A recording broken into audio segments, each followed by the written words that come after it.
Hi there, I am Alex Cunningham, and I will walk you through this Shopify tutorial step by step. Today, I'm going to walk you through the exact steps to build your very own Shopify store from scratch. By the end of this video, you'll have a working online store ready to showcase your products while your customers and begin selling with confidence. Whether you're launching a brand for the first time or simply curious about Shopify, this guide will make the entire process clear and stress-free. So let's dive right in. As soon as you're logged into Shopify, look up to the top right corner of your screen. You'll see your profile icon sitting there. Click on that. This is your control hub, helping you manage everything from account preferences to your stores. Once you open the menu, go ahead and click on All Stores. This will bring up a list of any existing stores you might have, but right now we're focused on starting fresh, so let's click Create Store. Shopify will prompt you to move through a series of setup screens. Sometimes, it'll ask a few questions about your business type, your goals, and possibly some details about what you'll be selling. For the sake of this demo and to help you faster, feel free to skip any sections that aren't essential. Don't worry if you're not sure about some answers. Shopify is flexible, and you can always return later to update anything. Once you've finished those initial steps, congratulations, you've created your Shopify shop. Now you're looking at the heart of your new business, and the next steps are all about molding it to fit your brand and products. First things first, give your shop a name. It might sound simple, but the name you choose is actually your store's identity.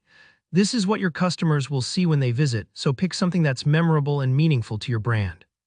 Even if you haven't settled on the perfect name, you can enter a draft and polish it later. The beauty of Shopify is its flexibility. Now let's add your products. On the sidebar, find the Products section and click in. Here you'll see the option to add a new product.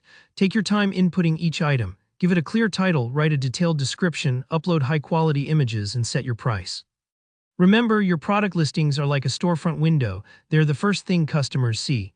Accurate descriptions and great photos help build trust and encourage sales. If you don't have all your products ready right now, that's perfectly fine. You can start with one or two, then update your inventory as you go. Next, let's make your store look unique. Head over to Online Store in the menu and then click Customize. This is my favorite part. You get to choose your store's layout, colors, fonts, and overall vibe. Shopify makes this easy with drag-and-drop controls and a variety of themes. If you're new to design, try browsing some preset templates. They're a great starting point, and you can always tweak things to match your brand's personality. Remember, a well-designed store isn't just about beauty. It helps guide your customers effortlessly through browsing and buying. Once you're happy with how your shop looks, take a moment to preview everything. Double-check how your store appears to shoppers, both on desktop and mobile. Sometimes a quick glance will reveal small tweaks you'll want to make, a button that should be bigger or a photo that needs cropping. Don't rush through this part. A little attention here goes a long way, and there you have it. You've built your Shopify store, added products, and customized it to fit your brand's style. If you found this tutorial helpful, please hit that like button, and if you have any questions, no matter how small, just drop them below in the comments. I'm always happy to help out. Don't forget to subscribe for more practical guides just like this, and I'll see you in the next video. Happy selling!